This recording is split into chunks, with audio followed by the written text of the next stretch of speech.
नमस्कार दोस्तों, welcome to study 24। Patna उच्च न्यायालय यानी कि पटना हाई कोर्ट की ओर से निकाली गई ट्रांसलेटर और ट्रांसलेटर कम प्रूफ रीडर का जो वैकेंसी आया हुआ है, रिक्वायरमेंट नोटिफिकेशन आया हुआ है। ऑनलाइन आवेदन शुरू भी हो चुकी है, रजिस्ट्रेशन का देख सकते हैं, यहाँ पे लिंक वगैरह भी आ चुकी है।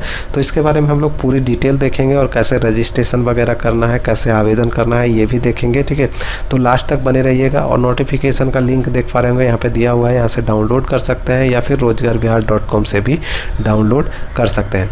तो डाउनलोड करने के बाद देखिए मैं आपको दिखा देता हूँ, नोटिफिकेशन भी देख लेते हैं, क्या क्या मेन चीज़ें दी गई हैं वो सारी चीज़ें हम लोग पहले देख लेते हैं। उसके बाद कैसे आवेदन करना है ये भी देखेंगे। डेट के बारे में बात करें तो 31/5 से आवेदन शुरू हो चुकी है। लास्ट डेट जो है 30/6/2024 है और एप्लीकेशन फ़ीस जमा करने की 2/7/2024 लास्ट डेट है। ये ग्रुप बी का पोस्ट होने वाला है, ट्रांसलेटर और ट्रांसलेटर कम प्रूफ रीडर। ये भी ग्रुप बी का ही पोस्ट होगा। 44,900 से 1,42,400 रुपये की सैलरी इसमें दी जाएगी। सीटों की संख्या की बात करें तो देखिए यहाँ पे टोटल जो है, ट्रांसलेटर की बात करें तो ट्रांसलेटर में देख पा रहे होंगे 60 पद जो है वो दिया गया है। और ट्रांसलेटर कम प्रूफ रीडर में देखेंगे तो 20 सीटें इसमें दी गई है, यानी 60, 20, 80 पोस्ट पे जो है आपका टोटल ये वैकेंसी निकाली गई है। कैटेगरी वाइज तो आप देख ही पा रहे होंगे कि कौन सी कैटेगरी में कितनी सीटें हैं। यहाँ पे मैं क्लियर कर दूँ कि जो 60 पोस्ट यहाँ पे दिया गया है, 60 में से 19 पोस्ट जो है वो महिलाओं के लिए आरक्षित है। और वहीं जो 20 पोस्ट ट्रांसलेटर कम प्रूफ रीडर का दिया गया है, इसमें से 6 सीटें जो है महिलाओं के लिए आरक्षित है। यानी कि बिहार में जो 35% महिलाओं का आरक्षण है वो इसमें लागू की गई है। बात करते हैं कि कौन कौन से लोग इसमें आवेदन कर सकते हैं। तो देखिए कोई भी भारत का नागरिक इसमें आवेदन कर सकता है, या सिटीजन ऑफ इंडिया कोई भी हो, आप आवेदन कर सकते हैं। होना चाहिए तो देखिए 1 जनवरी 2024 को कम से कम 18 साल होनी चाहिए। और मैक्सिमम जो है यहाँ पे देख पा रहे होंगे, जनरल कैटेगरी और EWS कैटेगरी के पुरुष अभ्यर्थियों के लिए, मेल कैंडिडेट के लिए 37 साल होनी चाहिए, यानी कि 18 से लेकर 37 साल होना चाहिए। तो ये 18 से 37 ये हो गया, ठीक है। और इसके अलावा देखें तो जनरल और EWS फीमेल के लिए तो 18 से 40 दिया गया है, ठीक है। 18 से 40 इसमें दिया गया है। और इसमें देखें BC EBC में देखें तो इसमें भी देखिए 18 से 40 साल दिया गया है, ठीक है। ये भी हो गया। फिर SC ST का देखें तो SC ST का 18 से 42 साल दिया गया है, देख पा रहे होंगे 42 साल दिया गया है। और जो दिव्यांग वगैरह हैं उनके लिए 18 से 47 साल दी गई है, ठीक है। एज भी मैंने आपको बता दिया। अब आगे देखते हैं मिनिमम क्वालिफिकेशन, ठीक है। मिनिमम क्वालिफिकेशन आपका ग्रेजुएशन होना चाहिए। देखिए यहाँ पे बताया गया है कि 1 जनवरी 2024 को कम से कम आपका जो है ग्रेजुएशन डिग्री होना चाहिए। और इंग्लिश सब्जेक्ट जो है पढ़ा हुआ होना चाहिए, कम से विषय के रूप में, ठीक है। कम से कम विषय के रूप में पढ़ा होना चाहिए। किसी भी मान्यता प्राप्त यूनिवर्सिटी से अगर आपने ग्रेजुएशन कर रखा है तो आप आवेदन कर सकते हैं। साथ में हिंदी में काम करने का जो है नॉलेज होना चाहिए। और आपके पास DCA का सर्टिफिकेट यानी कंप्यूटर का सर्टिफिकेट कम से कम 6 महीने का होना चाहिए।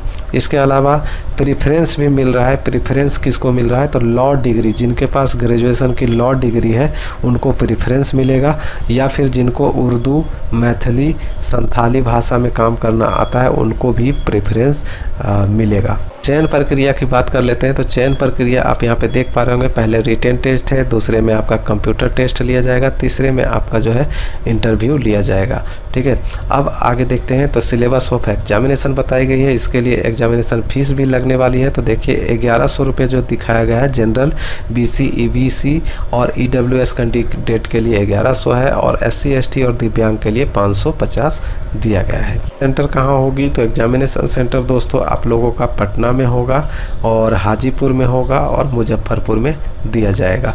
इसके अलावा और भी बहुत सारी जानकारियाँ जो है यहाँ पे दी गई हैं, तो इसको आप लोग डाउनलोड करके देख सकते हैं। दोस्तों देख लेते हैं कि परीक्षा में कैसे क्या क्या पूछा जाएगा, कितना टाइमिंग वगैरह मिलेगा, अच्छे से समझ लीजिएगा। देखिए सबसे पहले तो आपका रिटन टेस्ट होने वाला है। रिटन टेस्ट 2 भाग में होगा। पहले भाग में आप यहाँ पे ऊपर में देख रहे हैं कि जनरल इंग्लिश और जनरल हिंदी और जनरल अवेयरनेस और लीगल नॉलेज से आपका 30 question, 20 question, 20 question, total 80 question ये पूछा जाएगा, ठीक है। जिसमें से 32 नंबर लाना अनिवार्य होगा। 45 मिनट का आपको समय मिलेगा। और उसके बाद, ठीक है, उसी दिन उसी समय आपका 15 मिनट वो ये परीक्षा के समय जो है आपका OMR कलेक्टिंग कर लिया जाएगा, ले लिया जाएगा ये परीक्षा वाला रिटन टेस्ट का। उसके बाद सेकंड में जो है आपको दिया जाएगा 15 मिनट के बाद जो है दिया जाएगा ट्रांसलेशन के लिए क्वेश्चन दिया जाएगा। ठीक है, ट्रांसलेशन का जो है क्वेश्चन जो मिलेगा आपको, ट्रांसलेशन इंग्लिश टू हिंदी और हिंदी टू इंग्लिश, तो दोनों का दो पेपर आपको मिलेंगे। पहले आपको हिंदी से इंग्लिश से हिंदी में ट्रांसलेशन करना है और फिर हिंदी से इंग्लिश में ट्रांसलेशन करना है, जो कि 60 यहाँ पे देख पा रहे होंगे। टोटल 120 दी गई है, 48 अंक लाना अनिवार्य होगा। इसमें 2 घंटे की समय मिलेगी, यानी टोटल परीक्षा जो है 3 घंटों की ये परीक्षा होगी और 200 अंकों की ये परीक्षा होगी, जिसमें से 80 अंक लाना अनिवार्य किया गया है। जब आप रिटन टेस्ट पास कर लेंगे ऊपर वाला, तो अब दूसरा डेट में आपको कंप्यूटर प्रोफिशिएंसी मिलेगा, जिसमें आपको टाइपिंग टेस्ट देनी है 20 वर्ड पर मिनट की गति से देख पा रहे होंगे। और उसके बाद वर्ड प्रोसेसिंग है, उसमें भी आपको 10 अंक मिलेंगे। फिर एक्सेल से क्वेश्चन होगा, जो कि 10 क्वेश्चन इसमें भी हो सकता है पूछा जाए, 10 अंक मिलेंगे। और इंटरनेट प्रोफिशिएंसी से भी क्वेश्चन जो है आपका 5 अंक का पूछा जाएगा। टोटल 30 ये होगा, 12 लाना अनिवार्य होगा, आधा घंटा का इसमें समय मिलेगा। और उस इंटरव्यू में भी आपसे देख पा रहे होंगे टेस्ट ऑफ प्रोफिशिएंसी इन उर्दू, मैथिली, संथाली अगर आपको आता है तो उसमें भी आपको 5 अंक मिल सकते हैं। टोटल ये 25 का इसमें पूछा जाएगा, 6 नंबर लाना इसमें अनिवार्य है, आधा घंटे का इसमें भी समय मिलेगा, यानी टोटल जो है 1 घंटे का इसमें समय मिलेगा। अगर सिलेबस वगैरह डाउनलोड करना चाहते हैं तो लिंक वीडियो के डिस्क्रिप्शन में भी दिया हुआ है, rozgarvihar.com पे भी दिया हुआ है, वहाँ से डाउनलोड कर लीजिए, इसको पूरा पढ़ लीजिएगा क्या क्या आपका सब्जेक्टिव वाइज क्या क्या पूछा जाएगा। ठीक है, इसके अलावा और ज़्यादा कुछ इसमें है नहीं। आवेदन कैसे करना है ये सब जानकारी इसमें दी गई है। तो चलिए मैं आपको दिखाता हूँ अब कैसे आवेदन करना है स्टेप बाय स्टेप। तो वीडियो को जल्दी से लाइक कर दीजिएगा। लिया है, यहाँ से आप नया रजिस्ट्रेशन पे क्लिक कर सकते हैं। ऑनलाइन करने के लिए लिंक आपको rozgarvihar.com पे मिल जाएगी, या फिर पटना हाई कोर्ट की वेबसाइट पे जाएं और वहाँ से आप डायरेक्ट इसे ओपन कर सकते हैं। तो न्यू रजिस्ट्रेशन पे क्लिक करनी है और जैसे ही आप इस पर क्लिक करते हैं आपका रजिस्ट्रेशन वाला पेज खुलता है, जिसमें आप देखेंगे क्या क्या भरना है। आपको कैंडिडेट का नाम भरना है, यहाँ पर आप देख पा रहे होंगे कैंडिडेट का नाम है, जो कि आपके मैट्रिक के सर्टिफिकेट के अनुसार लिखना है। और श्री, श्रीमती ये सब आपको नहीं लगाना है। देखिए यहाँ पर बताया गया श्री, श्रीमती, मिस्टर कुछ भी नहीं लगाना है, सिर्फ आपको अपना नाम लिखना है। फिर यहाँ पे डाल के दोबारा कंफर्म कर लेनी है। नीचे आएंगे तो यहाँ पे अब जो है आपका कि क्या आपने मैट्रिक में अपना नाम वगैरह चेंज किया है, तो यस नो यहाँ पे सेलेक्ट कर लेंगे। मैं यहाँ पे नो कर देता हूँ। अगर आप बदले हैं, चेंज वगैरह किए हैं, तो आप अपना यस कर लेंगे और डिटेल भर देंगे। फिलहाल यहाँ पे आप देखिए, यहाँ पे फादर नेम पूछा जा रहा है, मदर नेम पूछा जा रहा है। फिर जेंडर आपको सेलेक्ट कर लेनी है, मेल फीमेल जो भी है उसे सेलेक्ट कर ले। देखिए मैं यहाँ पे मेल कर देता हूँ। फिर यहाँ पे आ जाएगा क्या आप बिहार के निवासी हैं, डोमिसाइल निवासी हैं, तो यस करें, नहीं तो नो कर दे। रिजर्वेशन कैटेगरी आपकी पूछेगी, देखिए एक एक करके मैं यहाँ पे सेलेक्ट कर लेता हूँ। क्या आप बिहार के निवासी हैं, तो यस कर दिए। अब देखिए यहाँ पे नीचे जो है तो रिजर्वेशन कैटेगरी में आप अपना कैटेगरी चेंज कर लेंगे। ठीक है, जो भी general, EWS, BC, BC, SC, ST जो भी है उसे सेलेक्ट कर लें। फिर उसके नीचे आ जाएगा क्या आप दिव्यांग है, तो दिव्यांग है तो यस नो कर सकते हैं, लेकिन 40% से ज़्यादा है तभी आप यस नो करें। ठीक है, अगर 40% से कम है तो नो ही करना होगा। फिर यहाँ पे आ जाएगा कि आप गवर्नमेंट एम्प्लॉई हैं, तो यहाँ पे भी सेलेक्ट कर लेंगे यस नो।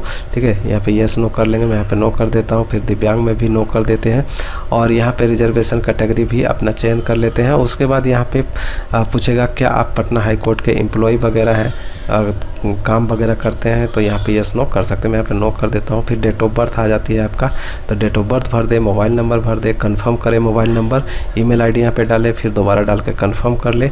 और ये जो आपका डिक्लेरेशन नीचे दिखाई दे रही है, देख पा रहे होंगे, डिक्लेरेशन को आपको टिक कर लेनी है और सबमिट बटन पर क्लिक कर देना है। कंप्लीट हो जाएगा और आपको रजिस्ट्रेशन नंबर और पासवर्ड वगैरह जो है आपको शो कर देगा यहाँ पे, और आपके मोबाइल पे भी भेज देता है। और यहाँ पे जो है आपका प्रीव्यू भी दिखाता है कि आपने जो भरा है वो क्या क्या है, वो देख लीजिएगा। फिर अगर सब कुछ ठीक है तो इसको चाहें तो आप यहाँ से प्रिंट कर सकते हैं और उसके बाद नेक्स्ट बटन पे क्लिक कर लेंगे। ठीक है, नेक्स्ट बटन पे क्लिक करते हैं। देखिए अब जो है आपका एड्रेस आ जाएगा, तो एड्रेस यहाँ पे पूरा फिल कर देंगे, कॉरस्पॉन्डेंस एड्रेस और उसके बाद परमानेंट एड्रेस। अगर दोनों सेम है तो इस पर टिक करेंगे तो नीचे वाला ऑटोमेटिक फिल हो जाएगा। आगे बढ़ते हैं तो देखिए कैंडिडेट पर्सनल डिटेल आ जाएगा। तो यहाँ पे क्या क्या भरना है, किस पोस्ट के लिए आप आवेदन करना चाहते हैं, पहले वो सेलेक्ट कर लीजिए, ट्रांसलेटर या ट्रांसलेटर कम प्रूफ रीडर। तो जो भी करना चाहते हैं उस पर क्लिक कर ले। अगर दोनों पे करना चाहते हैं तो देखिए यहाँ पे बोथ का ऑप्शन दिखाया जा रहा है, तो बोथ पे आपको क्लिक कर लेनी है। देखिए मैंने यहाँ पे बोथ कर दिया है। अब देखिए यहाँ पे पूछता है प्रेफरेंस ऑफ पोस्ट, किस पोस्ट पे पहले आप आवेदन करना चाहते हैं। तो मैं यहाँ पे जो भी आपको पसंद है उसे कर ले। मैं ट्रांसलेटर पे क्लिक कर लेता हूँ।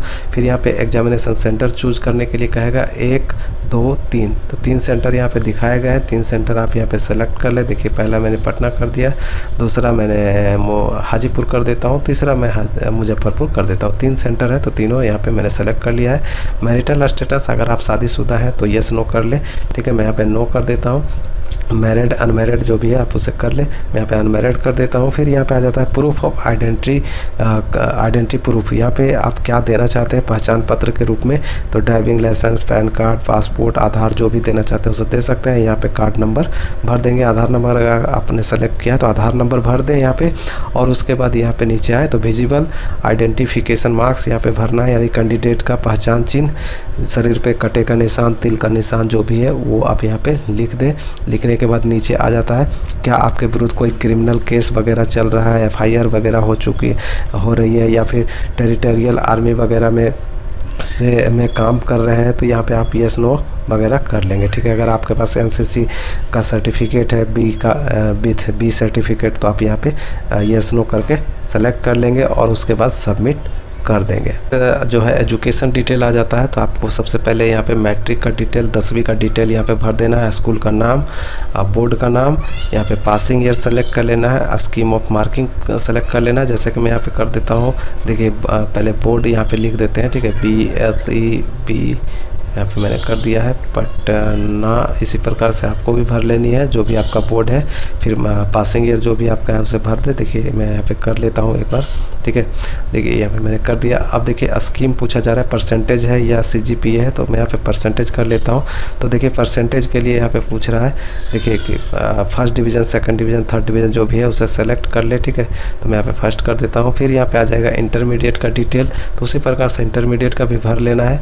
और उसके बाद ग्रेजुएशन का डिटेल भरना है। यहाँ पे देख पा रहे होंगे ग्रेजुएशन का डिग्री कोर्स और नेम ऑफ इंस्टीट्यूशन या कॉलेज का नाम, और यहाँ पे पूरी डिटेल जो है आपको अपना यूनिवर्सिटी के बारे में, पासिंग ईयर और स्कीम ऑफ मार्किंग जो भी है वो आप यहाँ पे भर लेंगे। फिर यहाँ पे आ जाता है एनी अदर क्वालिफिकेशन, जो भी आपके पास है वो डाल सकते हैं, नहीं है तो खाली छोड़ देंगे। ठीक है, फिर यहाँ पे आ जाता है अदर एलिजिबिलिटी डिटेल, तो यहाँ पे सेलेक्ट कर लीजिए येस नो, तो यहाँ पे येस कर लेते हैं और उसके बाद यहाँ पे सबमिट बटन पे क्लिक कर लेते हैं। दोस्तों अब सबमिट करने के बाद जो है देख पा रहे होंगे यहाँ पे दिखाया गया, देख पा रहे होंगे कि फ़ोटो और सिग्नेचर अपलोड करनी है। तो फ़ोटो सिग्नेचर में देखिए क्या क्या आपको अपलोड करना है, कैसे करना है। तो देखिए फ़ोटो सिग्नेचर में 50 से 100 KB तक का आप फ़ोटो जो है अपलोड कर सकते हैं, और सिग्नेचर जो है 10 से 20 KB तक का यहाँ पे अपलोड कर सकते हैं। ठीक है, और यहाँ पे जो है मैट्रिकुलेशन 10th का सर्टिफिकेट यहाँ पे अपलोड कर देना है। ठीक है, फिर यहाँ पे अब जो है आपका 10th का मार्कशीट यहाँ पे अपलोड कर देना है 50 से 100 KB। ठीक है,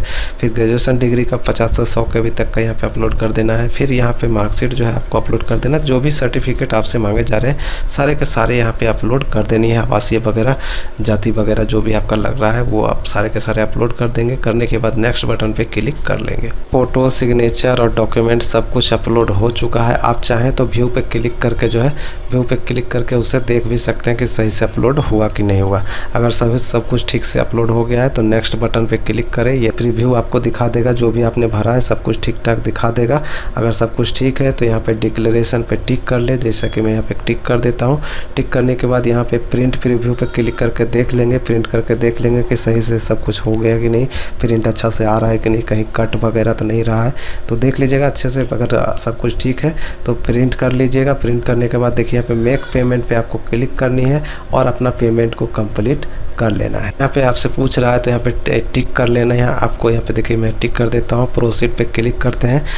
खुल चुका है। Net banking, debit card, credit card, जिससे भी आप पेमेंट करना चाहें कर सकते हैं, या फिर शो ऑल ऑप्शन पे क्लिक करेंगे तो आपको UPI का भी ऑप्शन देखने को मिल जाएगा। फ़ोन पे, गूगल पे, जिससे भी चाहें आप पेमेंट कर सकते हैं। इस पर क्लिक कर लेते हैं। गूगल पे वाले पे, भीम पे क्लिक करते हैं, या फिर देखिए यहाँ पे अमेजन पे, जुपिटर, जिससे भी आप करना चाहें। के बाद आप अपना प्रिंट आउट निकाल लेंगे। तो इस प्रकार से फॉर्म को भरना था। उम्मीद करते हैं जानकारी आप लोगों को अच्छी लगी होगी।